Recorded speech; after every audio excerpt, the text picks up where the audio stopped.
السلام علیکم ورحمۃ اللہ وبرکاتہ۔ عزیز طالبات، اللہ تعالیٰ کی ذات سے امید ہے آپ سب خیر و عافیت کے ساتھ ہوں گے، اور یقیناً آپ نے گزشتہ اسباق سماعت کر لیے ہوں گے۔ آج ہم اپنی کتاب شرح معانی الآثار کا سبق نمبر 25 پڑھیں گے۔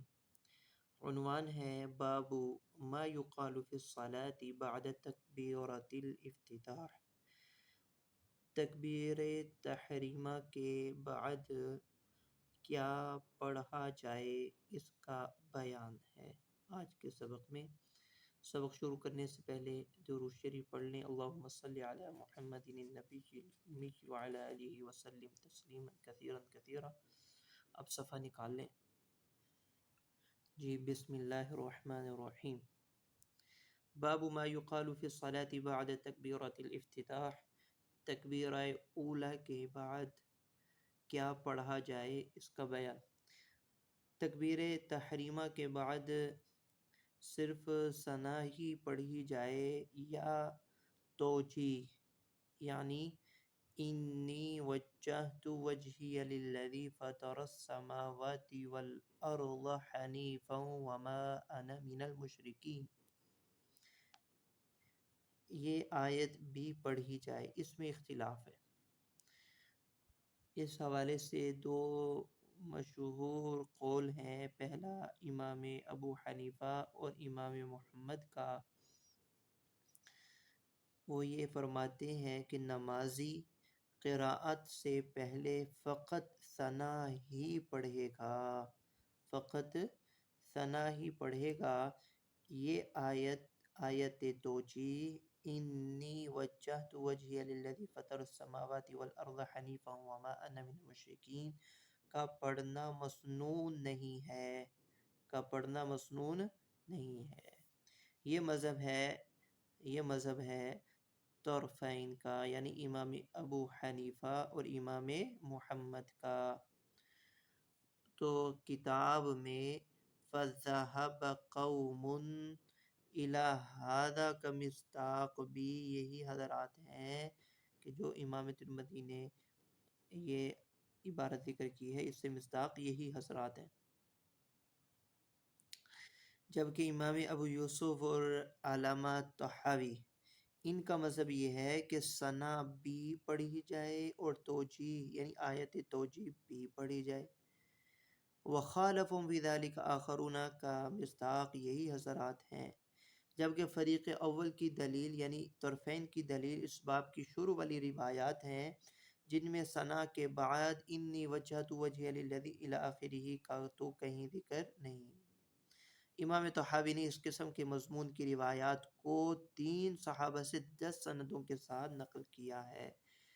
یہ شروع والی روایات یہ طرفین کی دلیل ہیں، جن کو امام طحاوی نے 3 صحابہ سے 10 سندوں کے ساتھ نقل کیا ہے۔ جی، بسم اللہ الرحمن الرحیم۔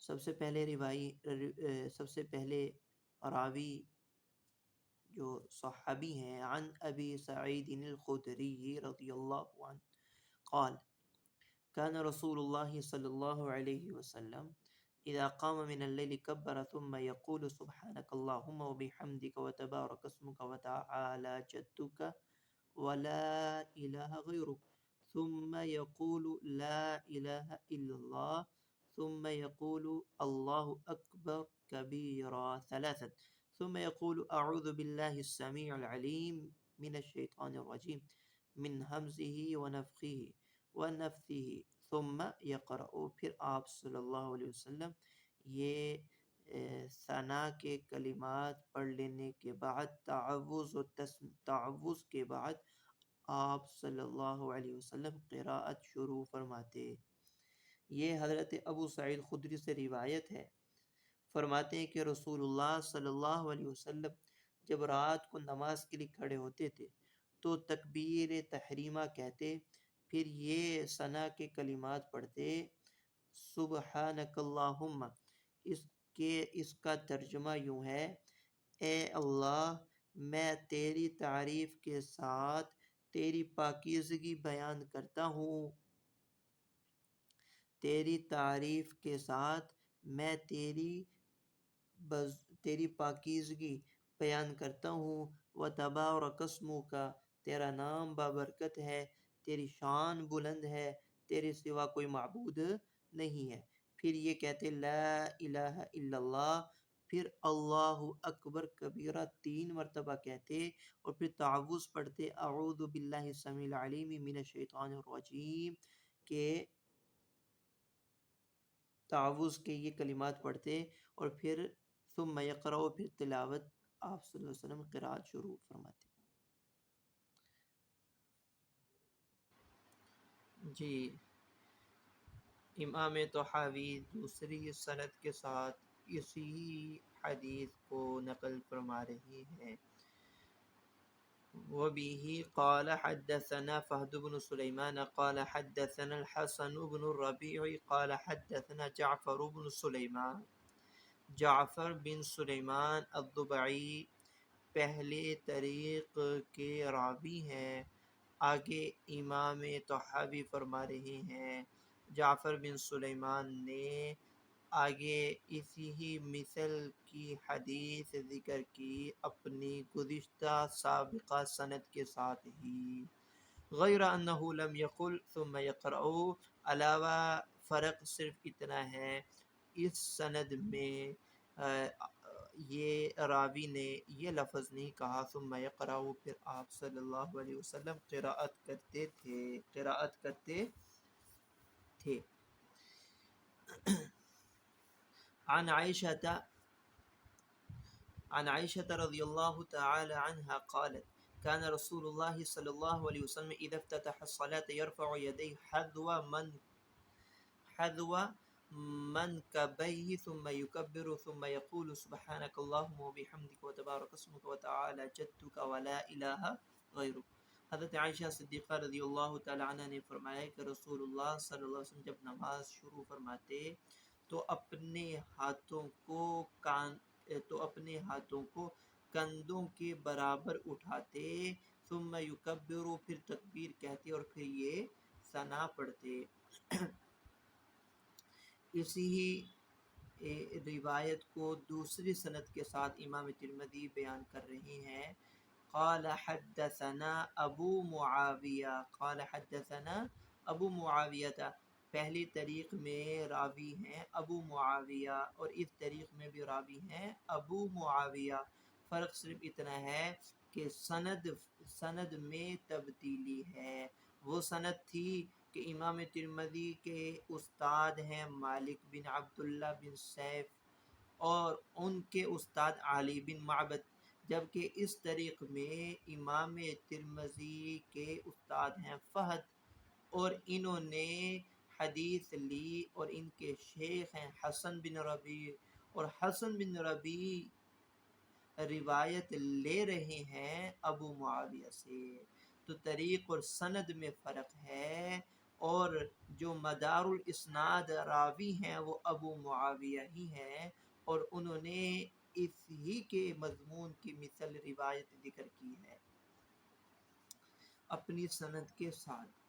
وقد روی عن عمر بن الخطاب انه كان يقول هذا ايضا اذا افتتح الصلاة، جبکہ حضرت عمر بن خطاب سے بھی مروی ہے کہ آپ صلی اللہ علیہ وسلم جب نماز کا آغاز کرتے تھے تو یہی کلمات کہتے تھے۔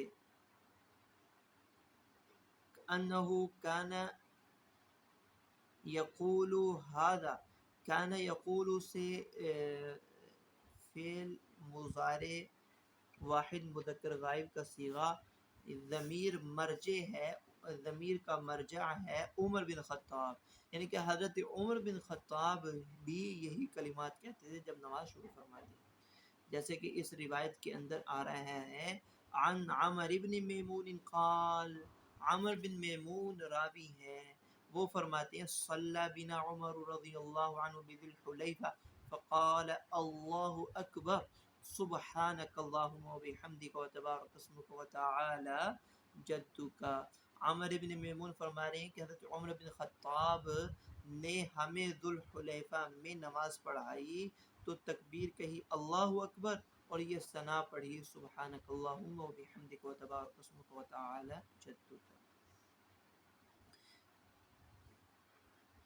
وبه قال حدثنا أبو بكرة قال حدثنا أبو داود ووهب قال حدثنا شعبة عن الحكم فذكر بإسناد مثله وزاد ولا إله غيره.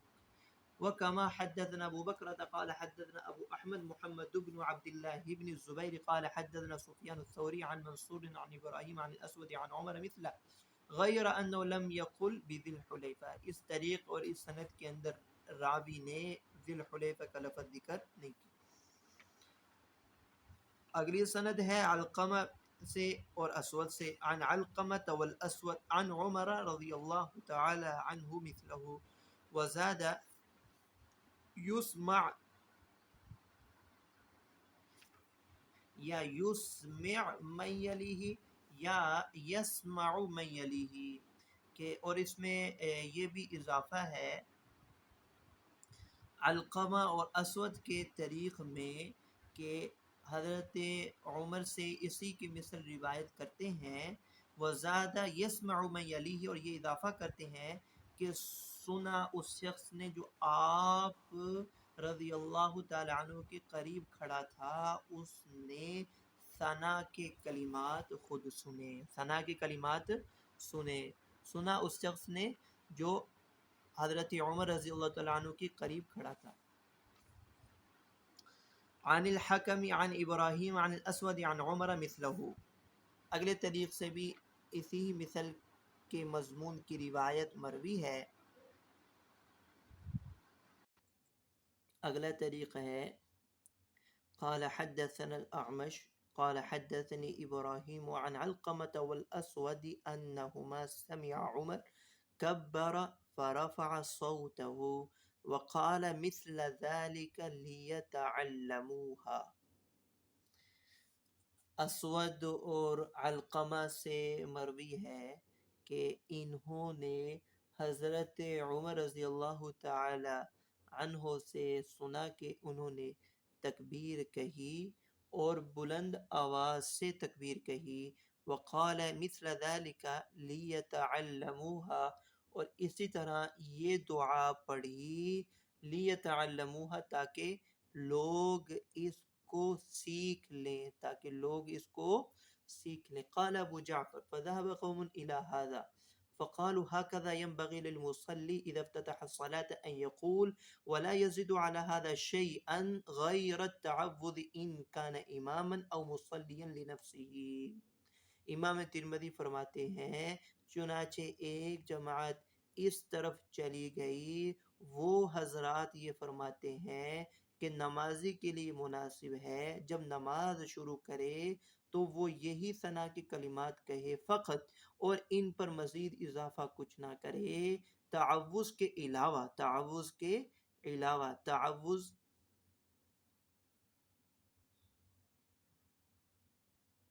ان کان اماما او مصلیا لنفسه اگر وہ امام ہو یا منفرد ہو.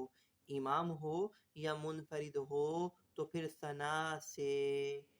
ثنا کے بعد وہ تعوذ پڑھ سکتا ہے. تعوذ پڑھ سکتا ہے اور تعوذ تسمیہ کے بعد وہ سورۃ الفاتحہ کے ساتھ سورت ملائے گا. یہ ہے مذہب طرفین کا امام ابو حنیفہ اور امام محمد رحمہم اللہ تعالی کا کہ نمازی وہ صرف فقط ثنا ہی پڑھے گا اور اس پر کچھ اضافہ نہیں کرے گا. ہاں البتہ اگر وہ امام ہے یا منفرد ہے تو پھر ثنا کے بعد تعوذ بھی پڑھے گا. ثنا کے بعد تعوذ بھی پڑھے گا. یعنی اس میں جو یہ حضرات نفی کرنا چاہ رہے ہیں وہ آیت توجیہ کی نفی ہے کہ فقط ثنا ہی پڑھے گا. آیت توجیہ یعنی انی وجہت وجہی للذی فطر السماوات والارض حنیفا وما انا من المشرکین آیت کا پڑھنا مسنون نہیں. وخالفوا فی ذلک آخرون اور اس کا مصداق امام طحاوی اور امام ابو یوسف ہیں۔ فقالوا بل ينبغي له ان يزيد بعد هذا ما قد روي عن علي عن النبي صلی اللہ علیہ وسلم، کہ یہ حضرات فرماتے ہیں کہ نمازی کے لیے مناسب ہے کہ وہ ثنا کے بعد وہ الفاظ مزید ادا کرے جو آپ صلی اللہ علیہ وسلم سے بتوسط حضرت علی رضی اللہ تعالیٰ عنہ کے مروی ہیں۔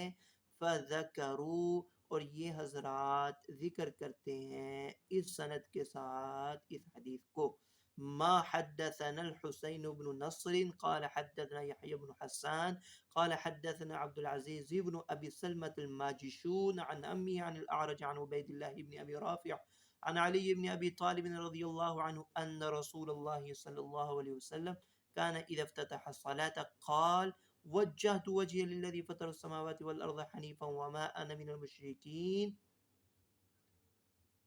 حنيفا مسلما وما أنا من المشركين إن صلاتي ونسكي ومحياي ومماتي لله رب العالمين لا شريك له وبذلك أمرت وأنا أول المسلمين۔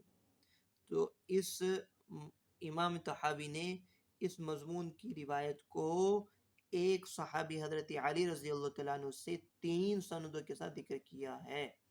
وما قد حدثنا محمد بن خزيمة البصري قال حدثنا عبد الله بن رجاء قال أخبرنا عبد العزيز بن أبي سلمة الماجشون۔ آگے سند میں تحویل کی ہے، وما حدثنا ابن ابی داود قال حدثنا احمد بن خالد الوهبي وعبد الله بن صالح قال حدثنا عبد العزيز بن الماجشون عن الماجشون وعبد الله بن الفضل عن الأعرج فذكر بإسناد مثله۔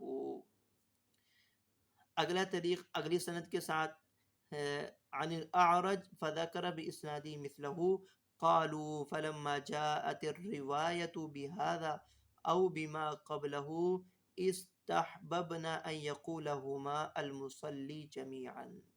تو یہ حضرات یہ فرماتے ہیں فلما جاءت الروايات بهذا أو بما قبله، کہ جب سب روایات میں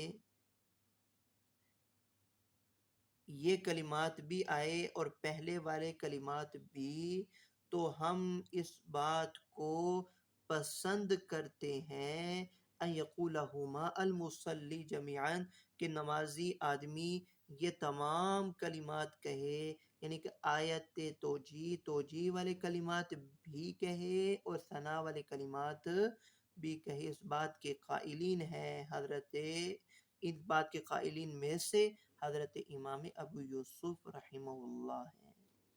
اس بات کے قائلین میں سے حضرت امام ابو یوسف رحمہ اللہ بھی ہیں۔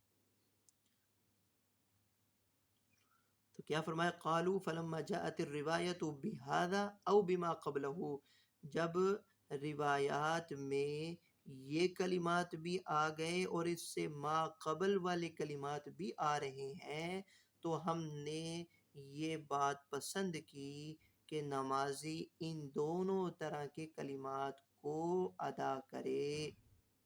یہاں تک آج ہمارا سبق ہے، امید ہے آپ کو سبق سمجھ میں آ گیا ہوگا۔